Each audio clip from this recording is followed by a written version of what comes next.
ఏదైనా బాధించినప్పుడు నిశ్శబ్దంగా సైలెంట్ ఉండే వ్యక్తులు దాన్ని ఎదుర్కోవడానికి భావోద్వేగ ఉపసంహరణ ఎమోషనల్ విత్డ్రావల్ అనే పద్ధతిని వాడుతుంటారు.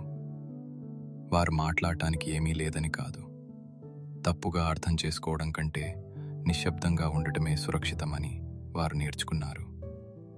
కోపం లేదా నిరాశతో బయటికి కోపడకుండా వారు ఇన్వర్డ్ తిరుగుతారు. లోపల వారు తమ భావాలను స్పష్టంగా వివరిస్తూ మొత్తం సంభాషణలు జరుపుతారు. కానీ మాట్లాడాల్సిన సమయం వచ్చేసరికి మాటలు ఇరుక్కుపోతాయి. అందుకే మౌనంగా ఉంటారు. వారు ఎంత ఎక్కువ కాలం ఇలా చేస్తారో అది ఆపలేని అలవాటుగా మారుతుంది.